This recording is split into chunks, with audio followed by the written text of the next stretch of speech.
Hey guys, it's been a while since I've put anything out on YouTube, and I know that. I've been filming a number of things, but time always gets in the way, life always gets in the way, and I just never get it put together and put out on YouTube. If you followed some of the things I've had on YouTube, I've got RC, the El Camino here, and I originally had a 400 in it.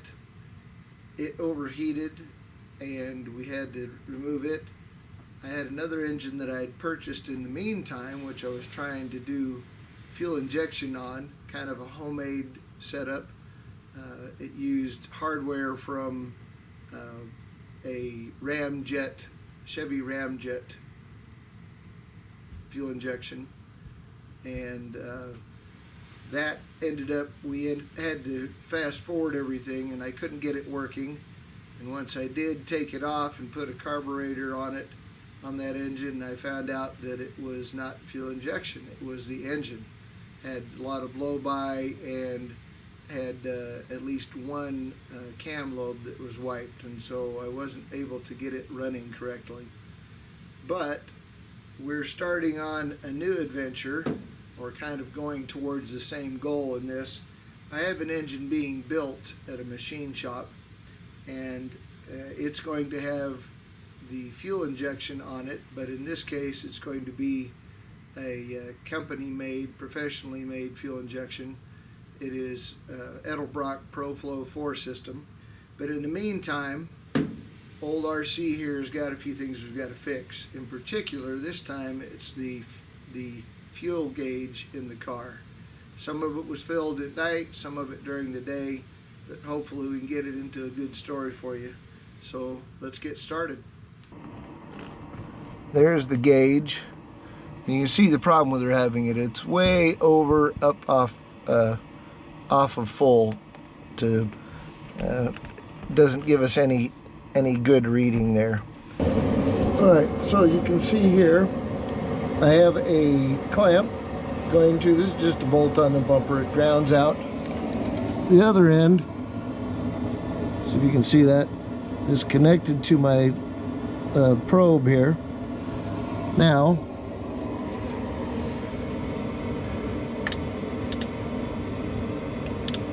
I've got the meter set for a continuity test. It'll give us a nice beep if we have continuity there.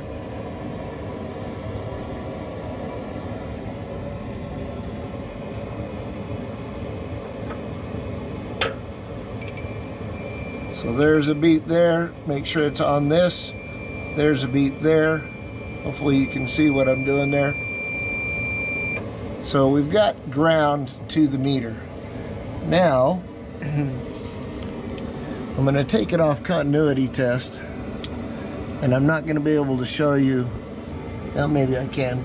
I'm going to change this, the setting on this to 200 ohms, which our unit, sorry about that rocking back and forth there, our fuel sending unit should be somewhere between 0 and 90 ohms to show that the, here you are, see if you can see that there, should be somewhere between 0 and 90 ohms, and if it isn't, then that means that our fuel sending unit should be bad. So I'm going to touch this here. Okay, there it is. It's touching now.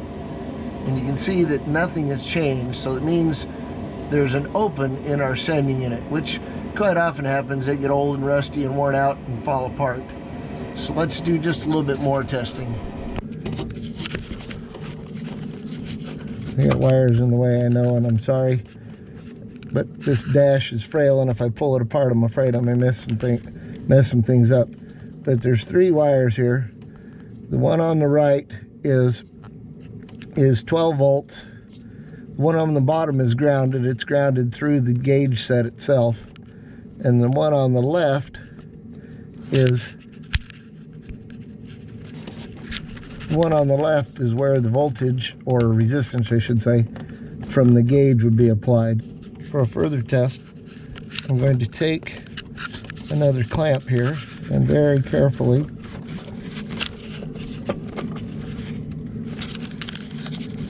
attach that. I don't know how good of a picture you're getting, but I'm going to attach that to the gauge, or to the where the voltage from the I'm going to attach that clamp. I already have attached that clamp to the where the resistance through the gauge would be applied. So now we can apply resistance all the way to 0 to that and see what happens. The way that the gauge works from the sending unit, if the sending unit is at 0 ohms or no ohms, that means that it would be on empty. If it's at 90 ohms, it would be on full. So what we're reading right now is way above 90 ohms. It's basically as far as the gauge will go. And that's the reason why it's why we already kind of know that the sending unit is a problem, but we're going to verify that. So if I take this, you can see, you saw that I already connected that clamp to the not the ground side, but where the fuel sending unit would go, and I connected that clamp there. Now if I connect this to a ground, which I'm going to touch it to a ground right now, should go to empty.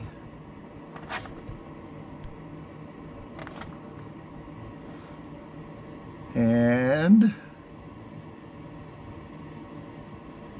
down to a quarter, and maybe even just a hair below empty. So we know that that gauge is good. So now we've tested both ends. Here, let off the ground. Now we've tested both ends, and we know that that gauge is good. We also know that the sending unit is bad.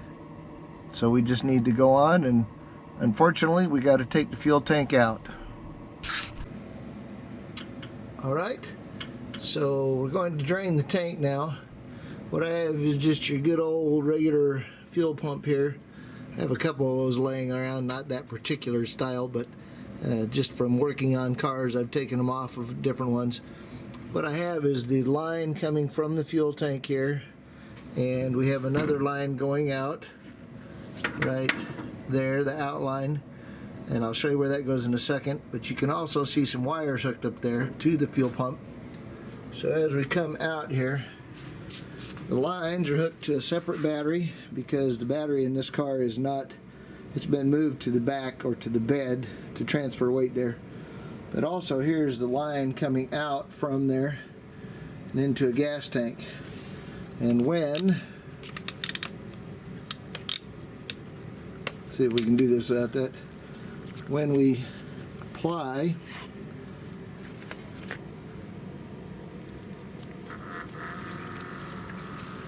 the power there, let's do this very slowly so you don't want to get gas everywhere.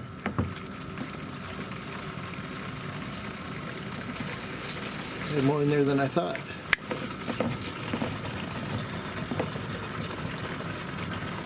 There's a nice steady stream of gas for you. Whoops, I did already get some on the floor there. Let's get that back in there. I'm not going to keep you around while I do this. I'm going to have to watch it constantly. But we'll fill up, we've got about 15 gallons here, so we may have to get a fourth one out if we have a full tank, but we'll see.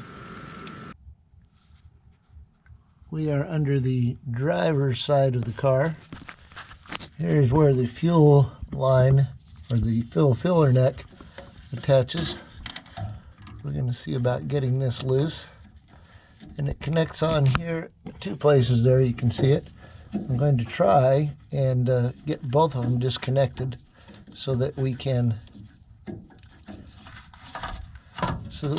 hopefully spin it and break it loose a little bit before we go anywhere with it.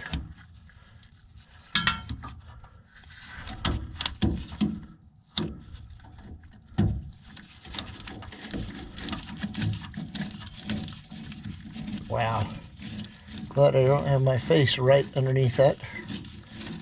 All kinds of dirt falling from that. That should be loose enough for that. See if we can get to this other one here.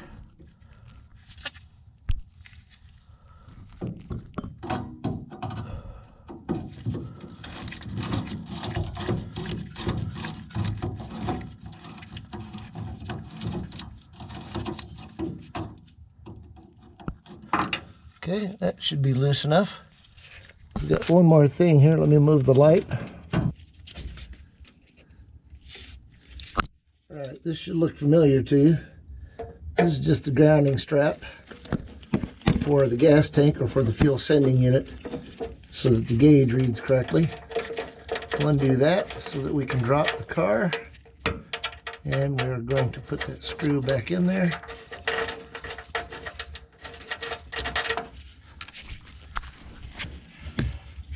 And last, but definitely not least, I'm going to see about disconnecting the fuel line here.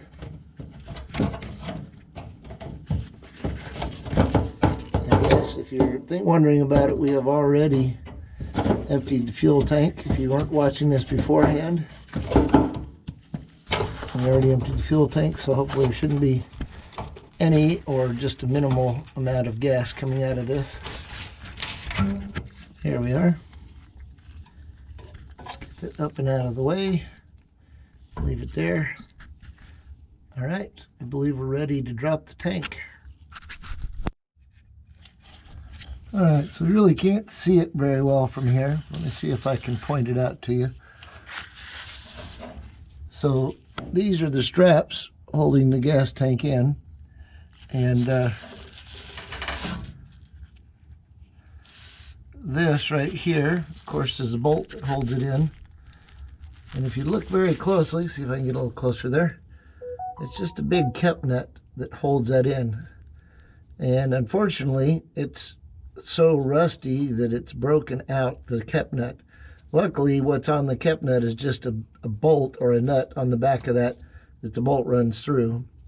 So I don't think I can make it turn here with one-handed because it's rusted in enough, but I should be able to with that wrench that you may or may not see right there that I put on the back of that. Hopefully I should be able to just loosen it.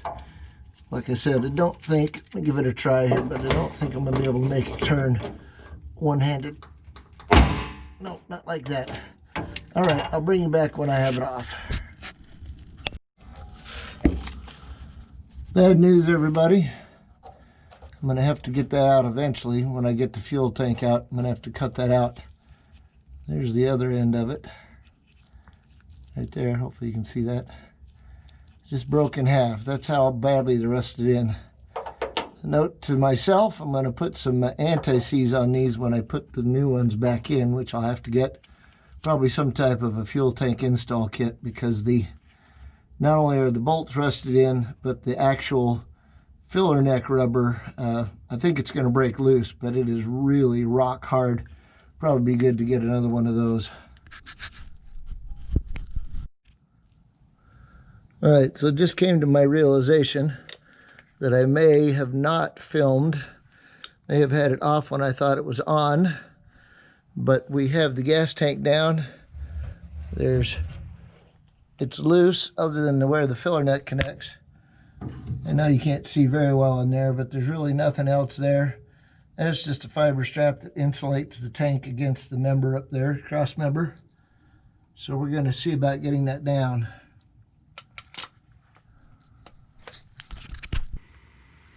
All right, I know this may not be the best shot for everybody. I have a little bit of limited space in the garage here. What we're trying to do, there we are, look at that. Get it loose from the filler neck, which we have. I'll be a little bit careful there because we've got a little residual fuel in the tank. Get the out from underneath it. There. I don't kind of want to stay there. One of them come off, one of them stay there. We'll see, but it's just going back in, so we're just going to leave them where they are.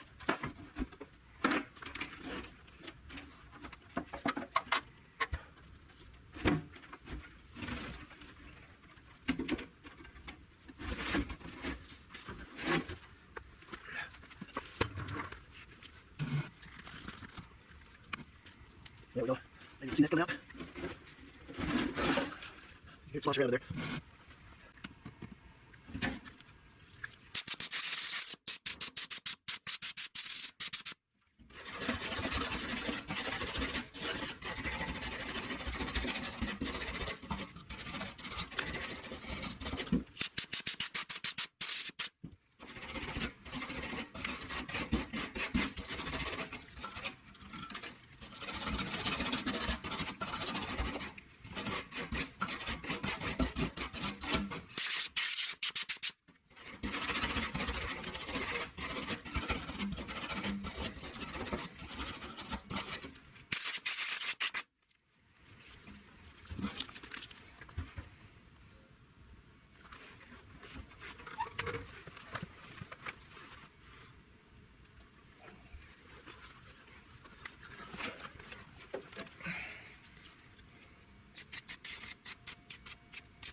Dirt we're digging up there, just making sure we get it all out so we don't get it in the tank.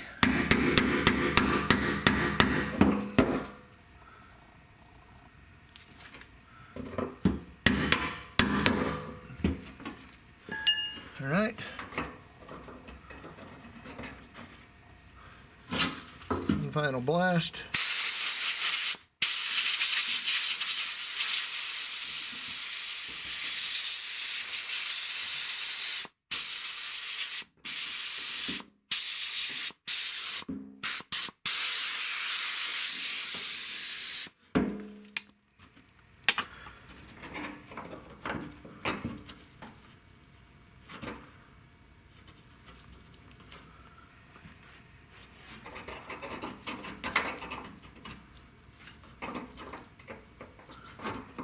Well, I'm not having much luck here. Let's see what we got.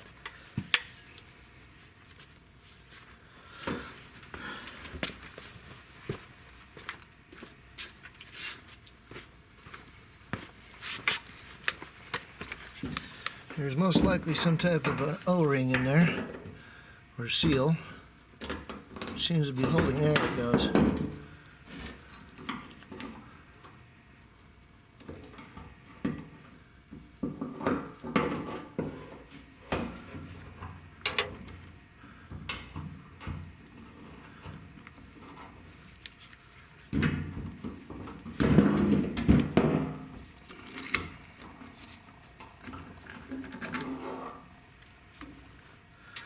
All right, this obviously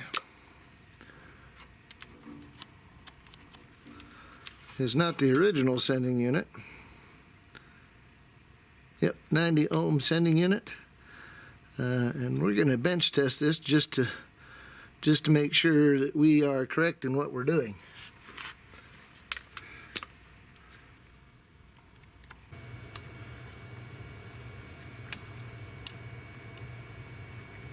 All right, as a further test, just to verify, make certain that this is no good, we are going to test this unit here, and then we'll actually test the new unit and make sure we are getting what we're supposed to get. So right now, if you can see, we have overload. It's on 200 ohms. If I touch the two leads together, we go to basically 0.1, 0.2 ohms. So there's basically no resistance there. But if we take this and I touch it to, this is the other side of the wire. See if I can get you there without jumping everything around. That goes to the sending unit. So if I touch that there, I'm not in the picture there, touch that there, we're still at overload. Doesn't matter what I do with this, we have no continuity there. So, or infinite ohms, it's overload. So we know that isn't working.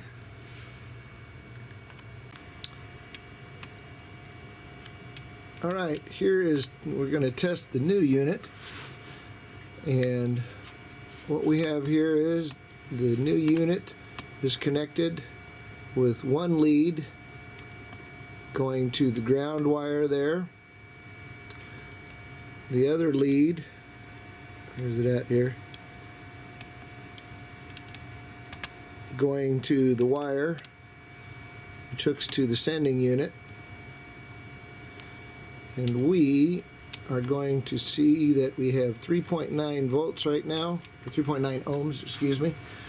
And back here in the back, I'm going to move up the little float.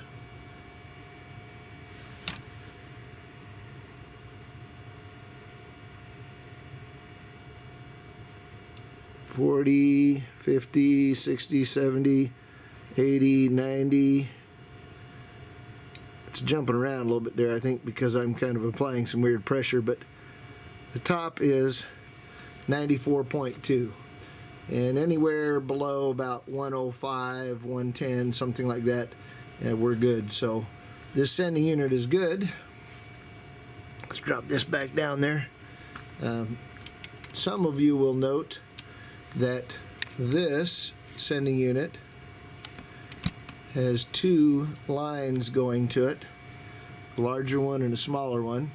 And that's because if you have watched some of my previous videos, this engine is going to, or this El Camino is going to have an engine with a Edelbrock ProFlow 4 system.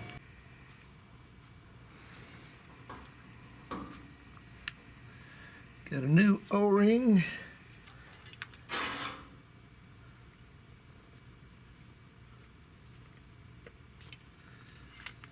And keep all the wires out of the way. Let's get that float in there. The new sock down where it's supposed to be.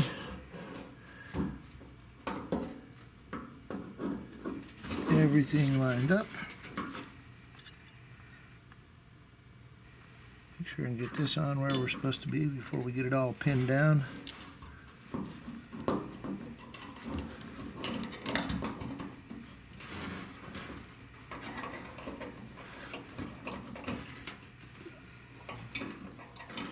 Oh, gonna have to take off the sending unit wire.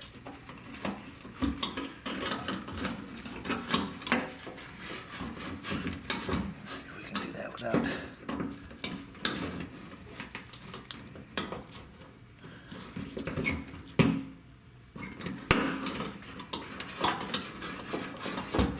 There we are. Probably better to be out of the way anyway. All right.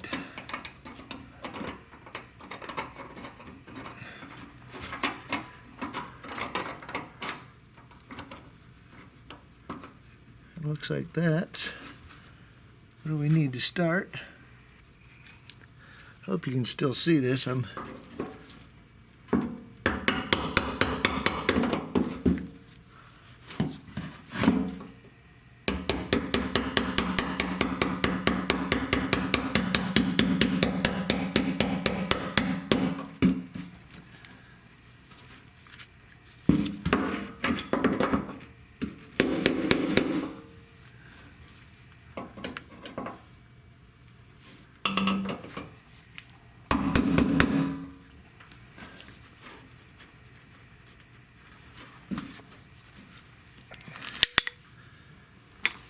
Broke some more dust loose there, more dirt loose.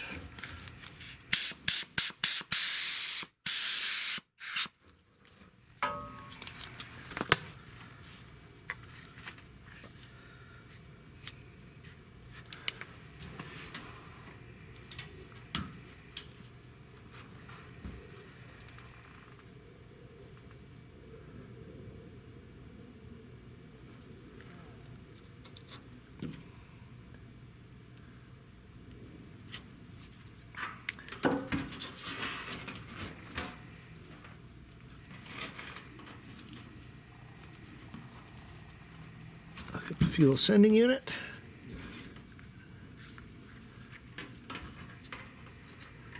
The ground will have to go back out in the front. And we'll probably film the rest of this, but it'll be just a second for you, but it'll be probably another day or two for me, because we're going to have to order an installation unit for this. At the very least, I've got to get the bolts for it. I probably should get the rubber for the filler hose as well, because that does not, that is rock hard, and I'm afraid that having broken it loose and all that, it may leak. So we'll bring you back when we get those parts. First order of business is going to be getting that bolt out. I'm going to have to grind it as close to that kip nut as I can, and then pry it off. So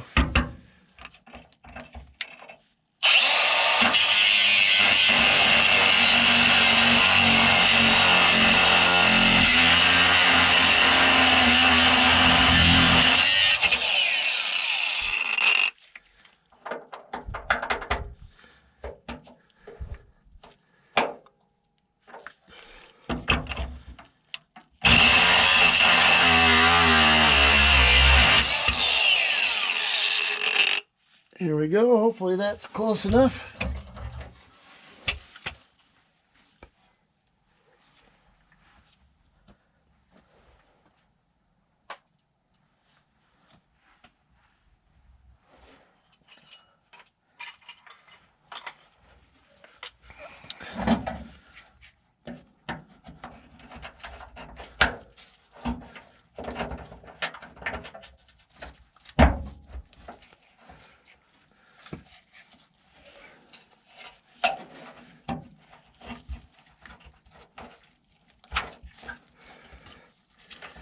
Yep.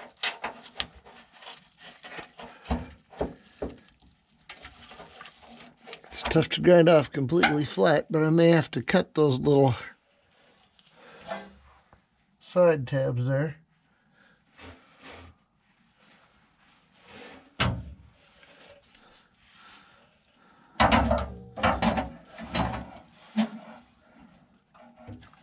Somehow I didn't get quite as close as I was there to start with. Let's see if I can get in a little bit closer.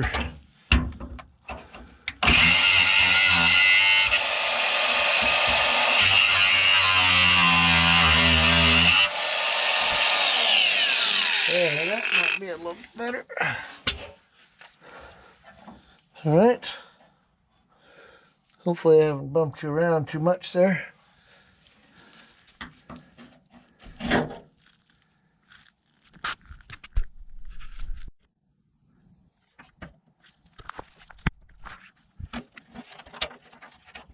That's a little better.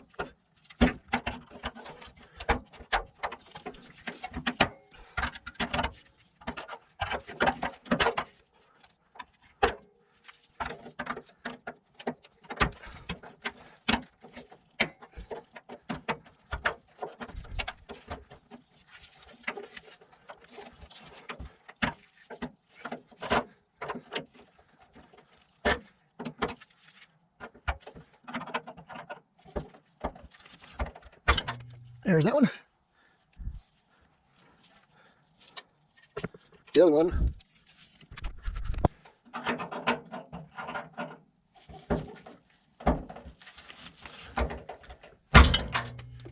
There's that one.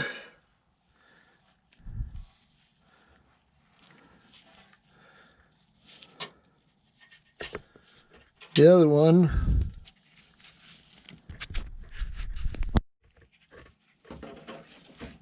other one's about the same. It should be quite a bit easier because there's no bolt in it. There we are. All right. Let's see if we can get the new ones in and then get ready to raise the tank into place.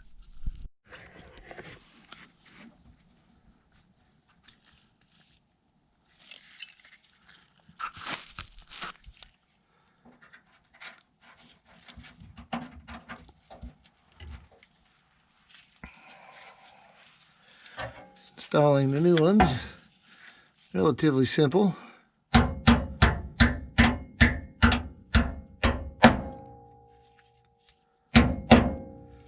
There's that one. I know you can't see the other one here, but take my word for it. Whoop. Other than it wants to spring off, it's the same.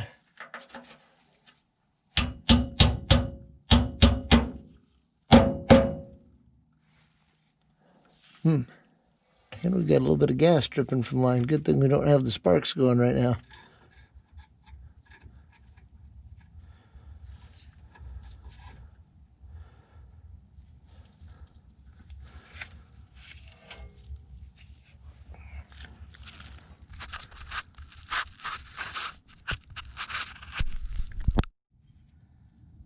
I don't know if you will see it on the video. I did time lapse thinking that was actually like fast motion. So that may not come out as well. You may not see it, but the tank was hard to get into place because it goes right in between the frame rails without much space, thereby containing it. However, this the fuel tank filler neck, the hose here, was not going on like it was supposed to, and therefore was causing a problem. That's the reason why it was hard getting up there, but got it into place now, except that you'll see, if you look really closely, you'll see right here that we don't have it quite on as far as it was before. We need to get it back off the tank a little bit and onto the filler neck. We're going to try that, and then we'll see about bolting it in place.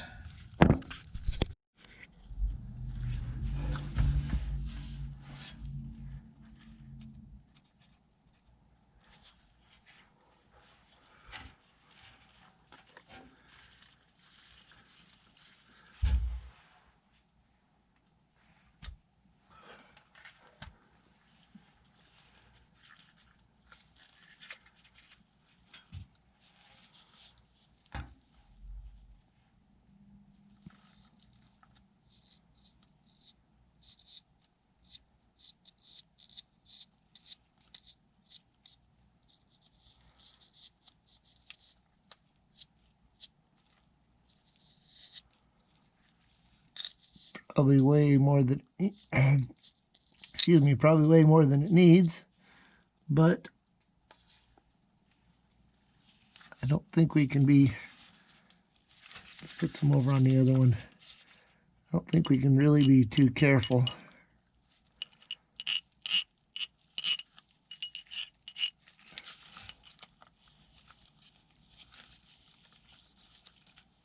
There, that looks a little better.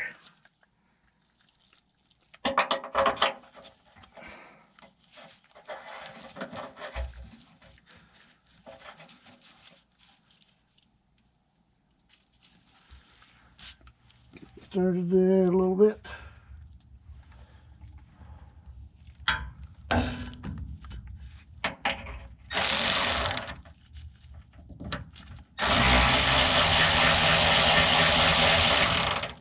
All right. That's great.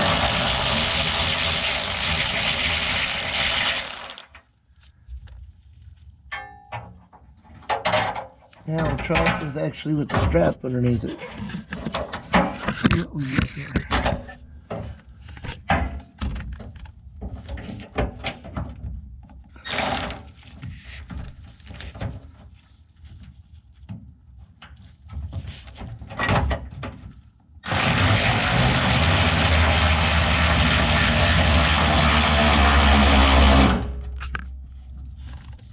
Sorry, bumping you there.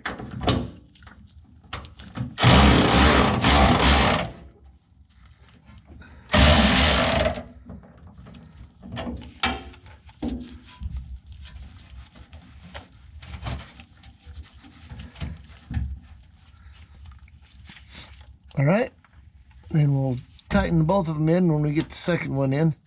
Tighten it up a little bit even there. Just gas, I suppose, might slosh out. Just need to cover it over a little bit.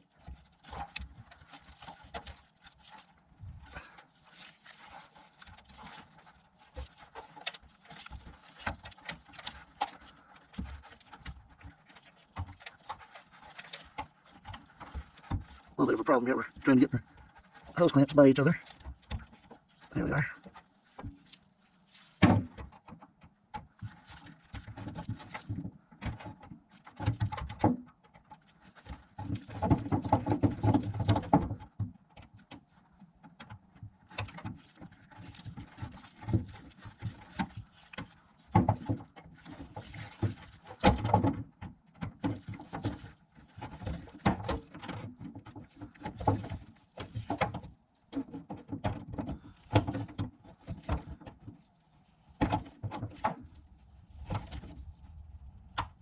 And there we go.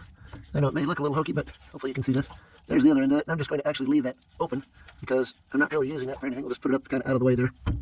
That'll support it, but we may use it later, so there's no point in cutting that off. And last but not least, I think you're probably seeing this. Let's get this ground strap on here.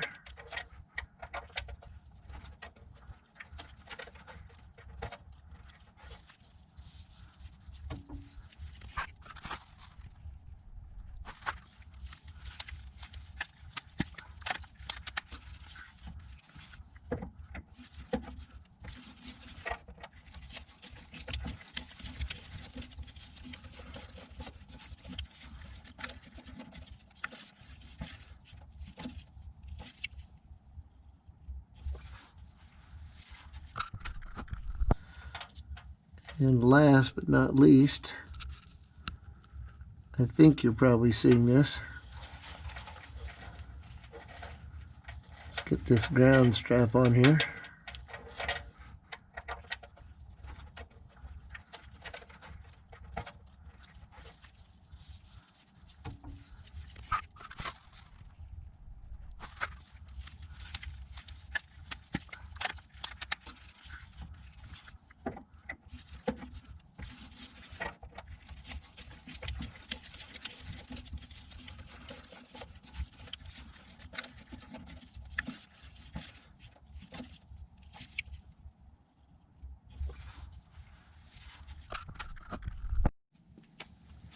All right, truth, the key is on already, and the gauge is at 0. All right, or empty, I should say, not 0. That's where it needs to be. We'll try putting in some gas now.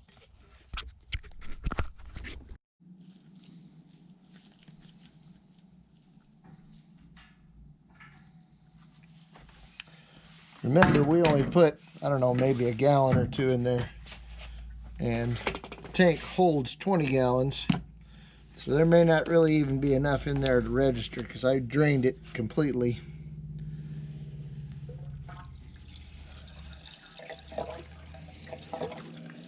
Let's put a little more fuel in and hope that we get a movement.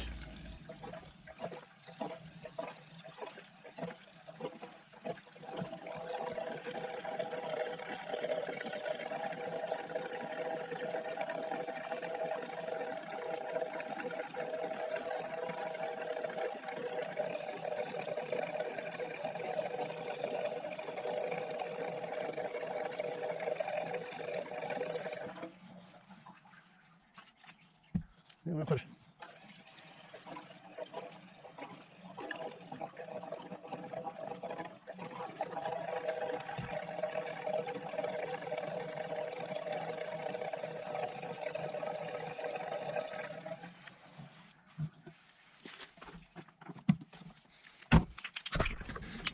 All right, and